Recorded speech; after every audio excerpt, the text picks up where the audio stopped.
नाज़रीन, अवामी न्यूज़ में ख़बरनि जो सिलसिलो जारी है। हिन वक्त असीं तव्हांखे घोसपुर में ख़बर ॾींदा हलूं त कच्चे जे जंगण थाणे में पियल प्रॉपर्टी तौर जमा थियल बारूदी मवाद फाटण सबबि थाणे में धमाको थी पियो। हिन हवाले खां वधीक तफ़सील ॿुधाए रहियो आहे घोसपुर में अवामी न्यूज़ जो रिपोर्टर ज़हूर ओगाई। जी ज़हूर, हिन हवाले खां तव्हां वटि कहिड़ा तफ़सीलात आहिनि? जी अव्हांखे ॿुधाईंदो हलां त कच्चे जे जंगण थाणे में पियल प्रॉपर्टी तौर जमा थियल बारूदी मवाद फाटण सबबि थाणे में धमाको थियो आहे।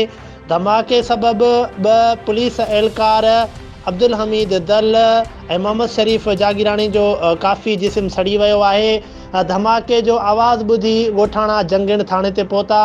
जन फौरी पुलिस खे इतलाह कयो। पुलिस ज़ख़्मियुनि खे कंदकोट जी सरकारी अस्पताल खणाए वई, जिते खेनि तबी इमदाद फ़राहम करे खेनि नाज़ुक हालत में लाड़काने मुंतक़िल कयो वियो आहे। जी महिरबानी ज़हूर हुसैन तव्हांजी तफ़सीलात ॿुधाइण जे लाइ। मज़ीद खबरों और तफसीलात के लिए विजिट करें हमारी वेबसाइट www.awamiNewsHD.com।